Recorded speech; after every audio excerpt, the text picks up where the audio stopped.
So, good afternoon, good morning, good evening, wherever you are in the world. Tonight, this morning, here in the present, I, Penny No, Kroll, no. and the now. What a way to start off is I'm here with the fabulous Sam Neffendorf. So, hi, Sam, all the way from. Orcava in southern Spain. How are you doing, Penny? It's great to see you. Yes, and you will notice, everybody, that this is January and I'm in a jumper with the central heating on, and Sam is in Spain, outside. And he had the beautiful views of the mountains behind him, but unfortunately, he then turned into a shadow. Absolutely. Bit So, shady. So um, this is the view. yeah, isn't that amazing? And Sam, can you just share with us the reason that you actually changed your life? Because you moved there a couple of years ago now, didn't you? Yeah, well, it's really interesting how we ended up here. I had a um, reasonably successful EFT and health practice in Bristol, and things were going really well, and we were living a comfortable life there. And we suddenly got a message. I found out via a text from a utilities company that the house we thought we had for a very long time was actually the landlord wanted to move back in because he had lost his job in America. So we had 3 months to work out what we were going to do with our lives. And I thought, okay, well, let's move back to more close to Bristol where we were before. And Star, my partner, had other ideas, and she was like, "Let's check out Spain." So we actually that after we both did some tapping, and to get over the shock of suddenly everything being in turmoil, and within that night, we were, well, let's check out this place. We met someone at a health fair where we'd had a stall, and this other person had had a stall in Bristol, and they told us about this crazy place in Spain that they lived in, where loads of alternative stuff going on, lots of interesting things happening.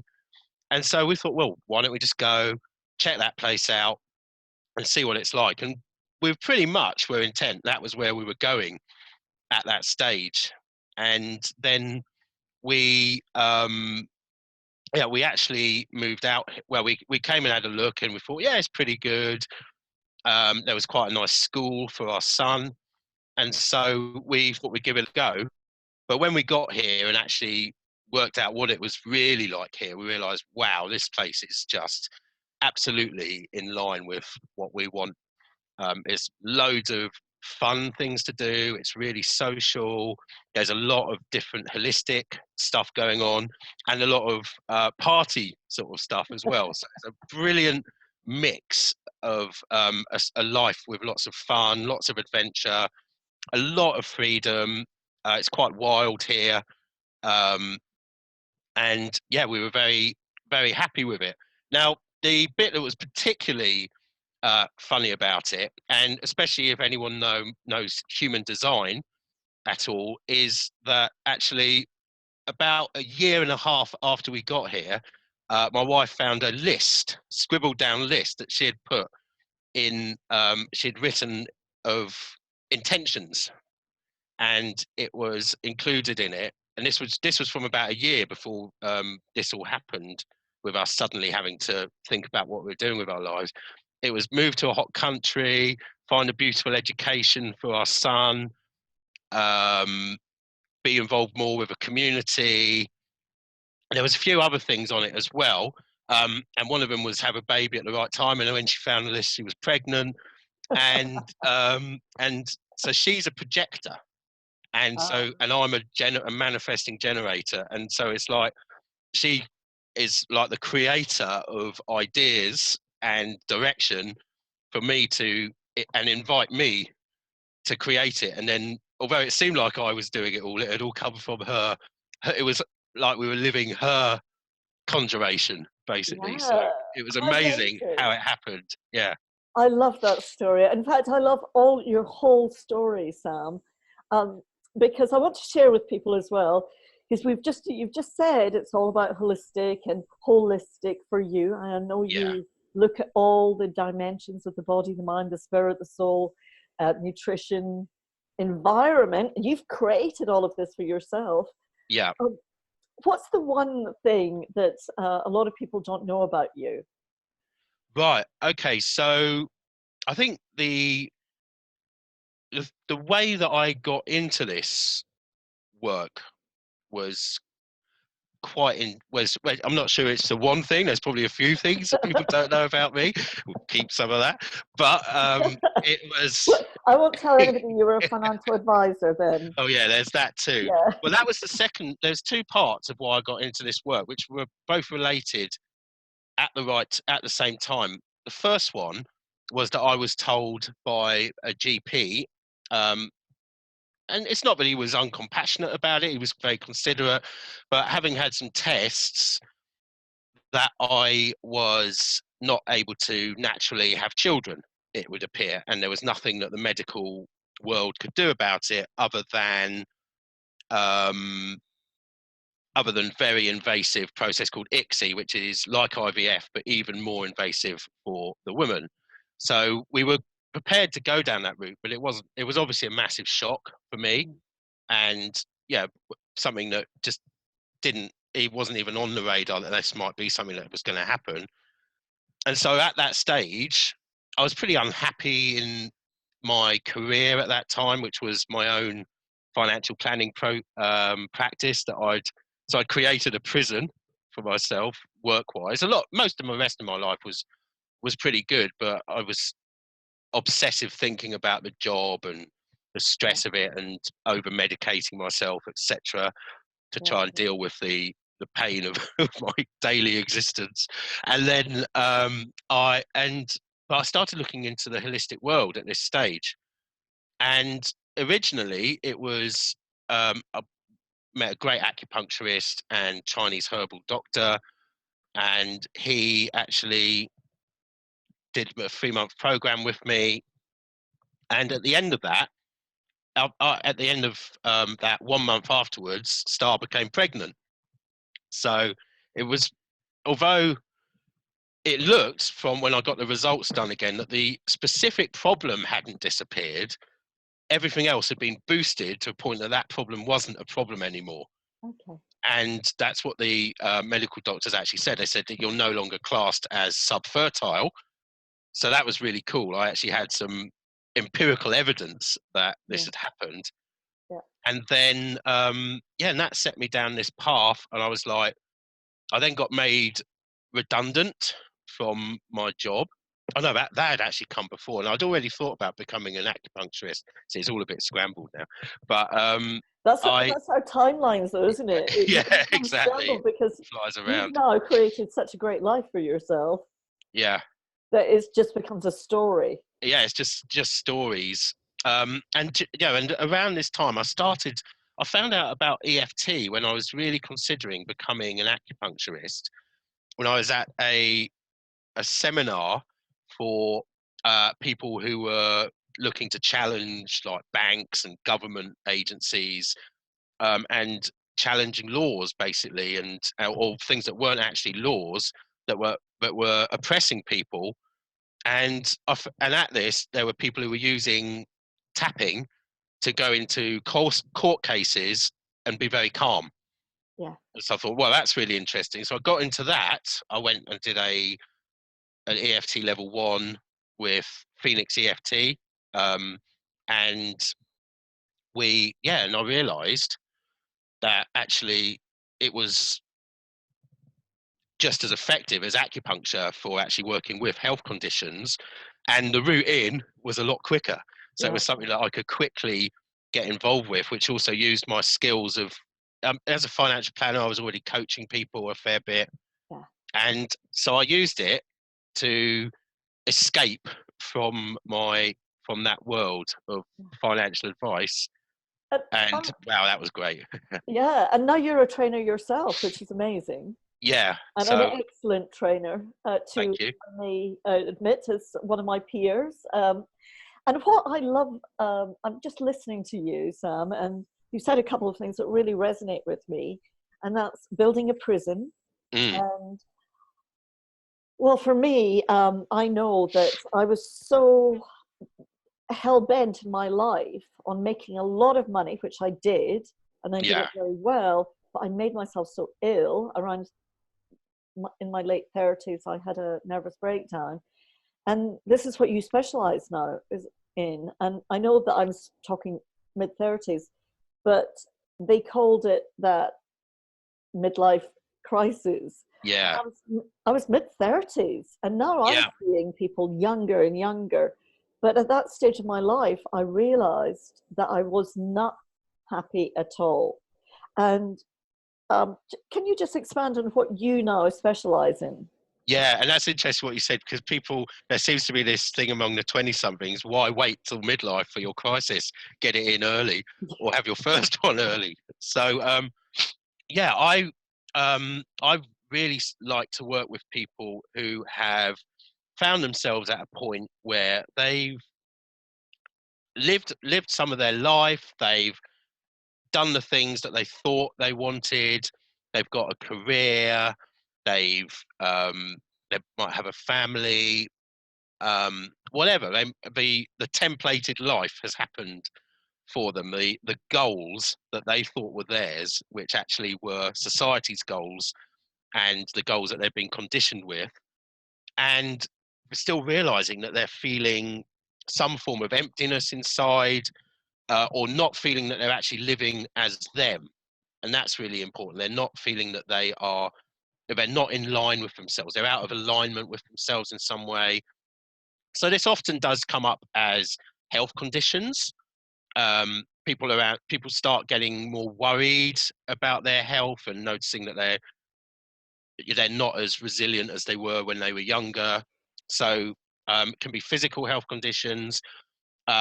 Certainly things like anxiety and depression come up a lot, so looking at those kinds of things. And of course, people often have multiple symptoms starting to kick in around this time. And these symptoms are actually, as we know in meta health, they're not just something to be cured or heal themselves from. They're the keys to their most beautiful life. Yeah. If they can actually see what their body's trying to tell them, it's not bad health. It is actually it's a body working in health, and a body mind system working in health to show you what you can change in your life to become more truly and richly you. And I think that's such an interesting point, And it Sam. tends to happen around. Yeah, I do apologize. I just That's all right. interrupted Yeah. the screen froze for a second. And I think that's what so interesting that you said that to become you. Can you just Yeah. expand on that? Because I love Yeah. this. Yeah, sure. Well, we are all mind controlled, and we're conditioned, which is another word for mind controlled. And this is actually necessary for us for our survival, because we have to learn an awful lot of information very quickly when we're young. However, within everything that we've learned, we're picking up all sorts of belief systems, life patterns, emotional behaviors, habits, etc. Some of which, and hopefully most of which, are valuable up to a point, but some of which are actually hold us back, and in fact aren't even us. And we can see them as we've got an individual experience of this, where we've picked it up from our own families, from our schooling, from our religious upbringing. And there's also a collective aspect of this, the truths of society, which when examined, we're just brought up to believe this is how it is. That is the message. It is like this. It cannot be any other way. It's Yeah. always been this way. It's how the history is written. But actually, when examined closely, they don't resonate and they don't work for many people. Some people they do, and that's absolutely fine. But it's about recognizing where you can actually change your path from your own personal conditioning and also from the collective conditioning, and realize the freedom of actually being yourself rather than who you've been told that you have to be. Yeah. And and we've known this for a long time. The ancients knew this, the Egyptians, the Chinese. I remember, though, when I did a teacher training at a college years and years ago, and I was introducing EFT. And in an EFT statement, you say your issue, your challenge, and followed by a positive. Now, in Britain, and I'll speak just for the British because I'm Scottish, what we don't like is to admit that we even love ourselves, because I was conditioned to believe that if we say that we love ourselves, we're egotistical, we're narcissistic, it's not humble. It's not humble. It says something in the Bible. I remember being told this as a teacher in religious studies. You must put other people on a pedestal and yourself down in a pit. Isn't this one of the biggest issues any of us see with our clients, that they've had to be people pleasers, they've had to put other people first, and it comes with things like don't show off, so immediately you're having your flame dampened. With parents thinking that they're doing the best, trying to raise their child to be modest, but actually they might be doing something really funny and or that they think's funny at age 4 or whatever, and then being told not to show off, just being just a little squashing happening every time until they don't feel like they can shine and be who they want to be.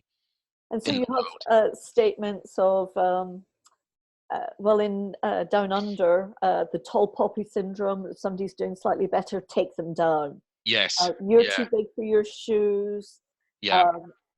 Who do you think you are?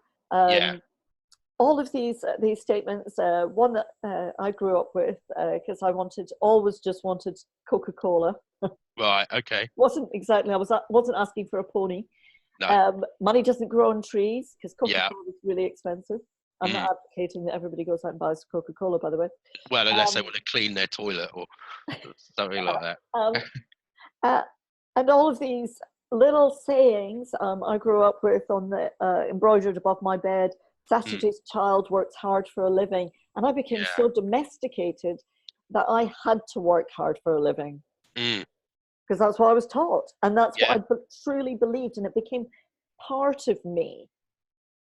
Well, the domestication is exactly the word, isn't it? We are not naturally living anymore. Most of us, now the domestication's come with many benefits, which we can be very grateful for. However, it's in terms of our bodies and the way they respond to the lives that we live, they're not responding in a balanced way. So one I always say is that, and probably because it was my story, like the boss walks into the room and it's as if to your nervous system a saber-toothed tiger has just walked in.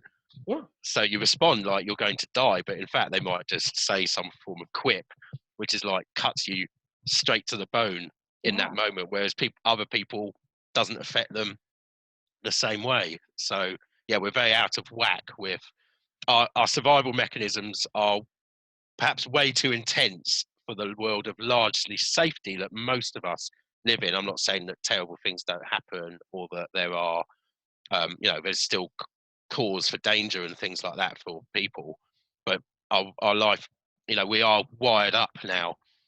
Our stresses are so great, aren't they? That now when we have a look or somebody says something, our body then becomes a metaphor of in that fight, flight, freeze, or that fawn. In corporate companies, I used to see it running my own estate agent. I was so bullying because I thought that I had to be a bitch to be successful.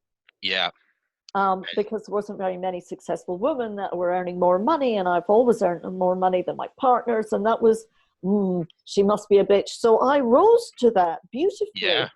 The beatings will continue until morale improves. And my staff used to phone to me going, so Penny, what can we do? Can we give you a coffee today? And that would irritate me so much. of course. So the cycle perpetuated into a Yeah. massive me pretending, having to be a bitch, which is not my authentic self, No. but being me, which pushing against making all this money, being somebody that I wasn't, Yeah. into a nervous breakdown. Yeah, because eventually that, that's going to follow, isn't it? When you keep going against who you are, even when your body's screaming that you need to shift in some direction, but because we're so conditioned, we don't notice it. Ah. Power through. And what I love about you and what you're doing now is helping, guiding people to shine the light on themselves, to shine their true selves. And you said before we started the interview, rather than changing themselves, to actually step into becoming themselves. Yeah, and this is what really drove me to this, was when I got into personal development. You think it's all about changing yourself. Everyone is, and you see all at the start of this year. I'm sure we all received 100 emails about time to change yourself. It's a Oh, time to I had to change this, tap on change that, that. and and it's the wrong message, Yeah, I believe, because you're not looking to change yourself. You're looking to become more yourself. yeah, It's so the message that there's something bad about you that needs to be changed is bullshit. yeah, But yeah, I've even seen people that I have a lot of respect for getting caught up in sending this message out to people, yeah, yeah. and it's actually all about, from my perspective, it's about shedding the layers of conditioning and getting closer to knowing yourself. And the closer you get to knowing yourself, and actually then taking time to be yourself, is when you start to become free and able to love yourself more and more. And that's And when you see the change, isn't it? yeah, but you haven't changed everything. So you're actually, the outer world changes to match your inner experience. Yes. And yeah, so it's the way the brain starts filtering information, so you start to perceive the opportunities rather than the threats, starting to realize that you become actually back in the driving seat of your ship, Yeah. rather than being told what you can and can't have and do in And your life. I'm really curious, darling. I'm seeing more and more men come to me. But why do you think that men, well, there's less men in the holistic industry Mm. than women? Why do you think that? It's I guess it depends which bit. Because if you're looking in the business coach world, like there's quite a lot of men in that sort of area. Yeah, And the coaching, when they're identifying with being a coach or yeah, whatever, then that does seem to attract more men. But in the, I guess, the softer, more feminine energy, or perceived as that, holistic world, it's just that it's the emotions that we're dealing with. And men have been conditioned through society and also through their own upbringings and the generational upbringings of their father's line, to be to cut themselves off from that aspect of life and be all in their head. So not quite dead from the neck down, but they're shut off from a lot of the emotions, and they can exhibit the acceptable male emotion of anger, but not the deeper things underneath, which are actually causing the anger to be a solution yeah. for them. So they're not identifying with the hurt, or with the sadness, the betrayal, or whatever it is, which has led to them creating anger as a solution for themselves.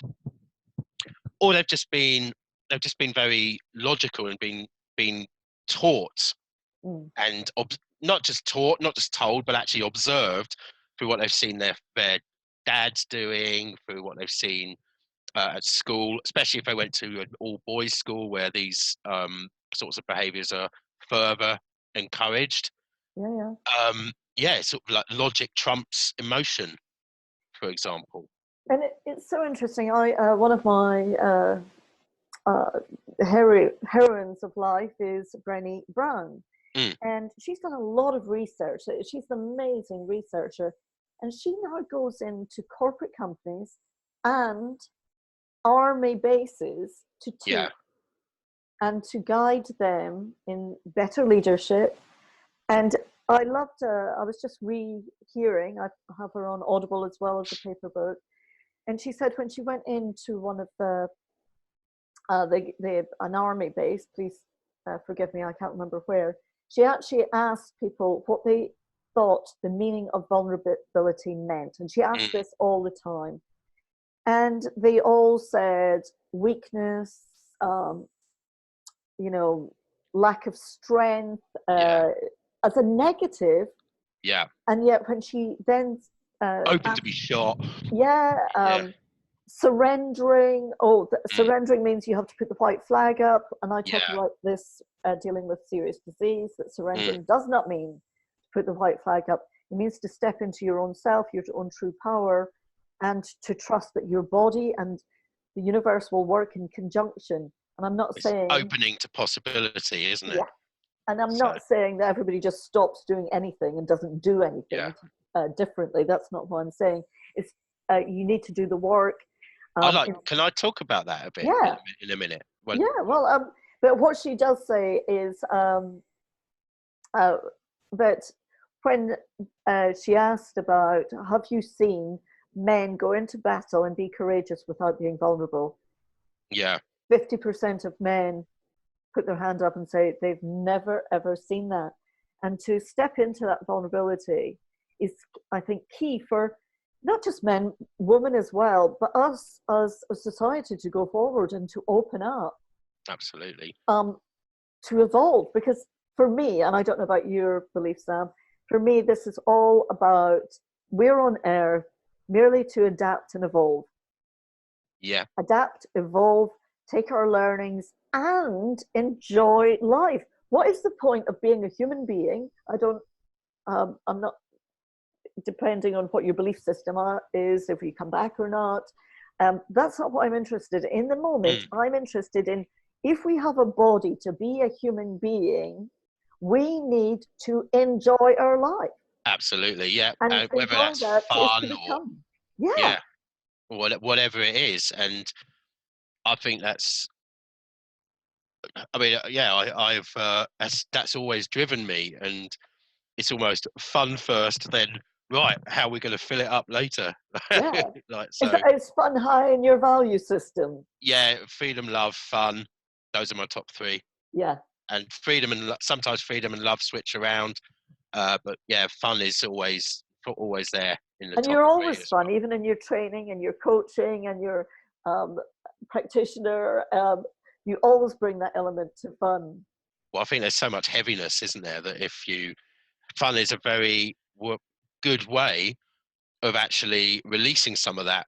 You know, obviously has to be respectful. So if there's something that is very, very heavy and some things just can't be fun, but Yeah, once you've actually cleared the energy around them and opened up to new possibilities, then you can start to bring fun in for the future yeah, rather than yeah, it's rather than making fun of what happened or whatever. It's about okay, well, so that this is the situation, and now you can move towards fun and joy and freedom in your life. So it's super important.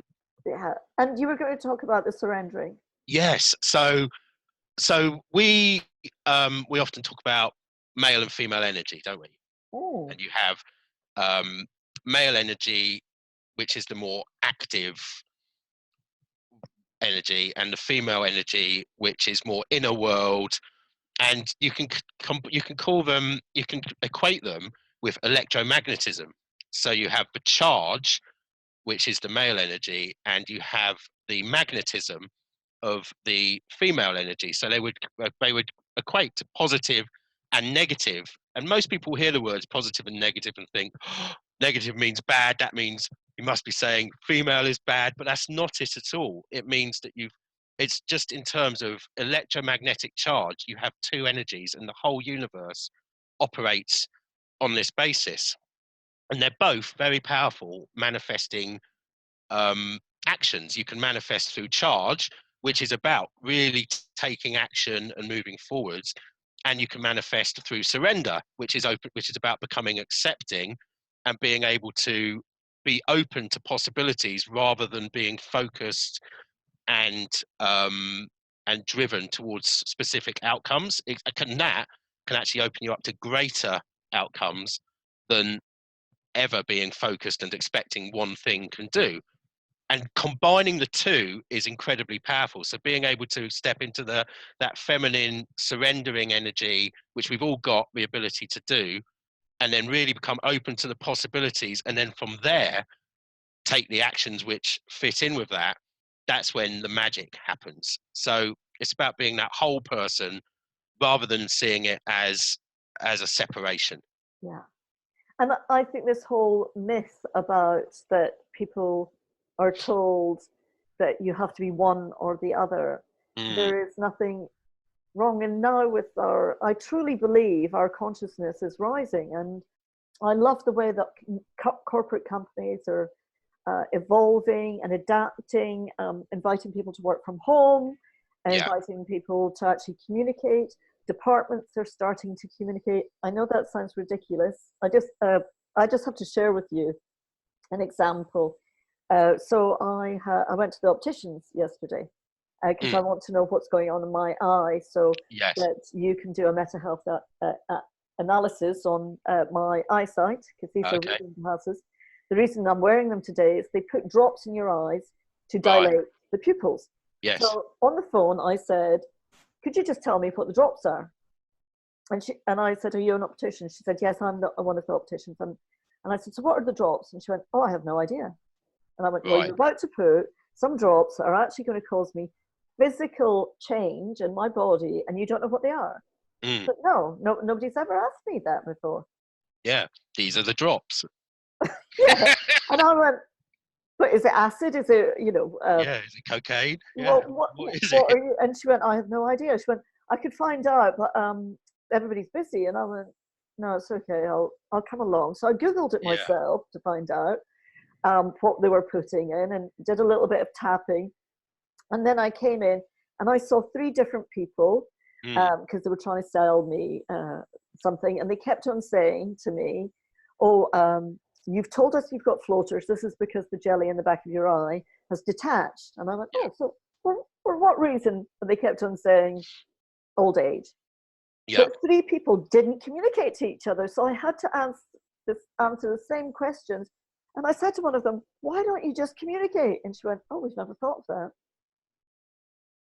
Yeah, we never thought of speaking to our colleagues about what's going on. And I said, and she went, that's such a good idea, because I've just been to Charing Cross Hospital, had an operation, and I was so upset that none of the consultants communicated. And I went, communication is key. And the more that females and males can communicate, the more that we learn how to communicate, because sometimes it's even challenging for me in my personal relationships to communicate on the best true intention. Yeah, well, it's a journey, isn't it? And I think it's important not to beat ourselves up about the times when we haven't been at the best and highest that we can be, but use them as learning experiences and opportunities to move closer again to who we are, not just individually, but who we all are as a sort of a collective type thing. Yeah, and I think that's one of your skills, darling. That's one of your key skills, to invite people to open up and become themselves. And you've got quite a lot of programs on the go. And because this video is going to go up and stay up forever, I'm not going to promote all your videos. Where can people contact you, Sam? So, yeah, the best place to find me is eftnow.co.uk, or email me at sam@eftnow.co.uk. And I'm also very open to people finding me on Facebook and introducing themselves with a message or whatever. I have a Facebook group, which is called Feel Better, Heal Better. Okay, Feel Better, Heal Better. Feel Better, Heal Better. So that's, and it's loosely mental health based, but we look at various different pillars of health as well. And there's Facebook Live trainings go on in there on a semi-regular basis. And this is the beauty of how you've created your life, because you're also absolutely. an excellent mental health practitioner, which I omitted. I don't know why. Trainer. And mental health is, well, for me, it is nature. It Yeah, is how we are to be, yeah, not to do, to be. And the more that we can understand and become aware of our life, and who we are, that's why I loved Sam's Facebook group, Feel Better, Heal Better. The more we can feel better, the more that we can heal ourselves.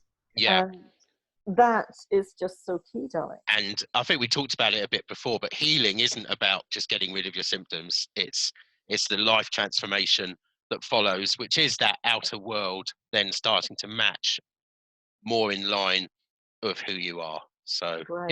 yeah, really Well, I've shedding just the loved layers. chatting with you today, Sam. I really appreciate that. And I look forward to chatting to you more. Yeah, Take it's been care. great. See you Thanks very soon. much. See you then. Bye. Bye.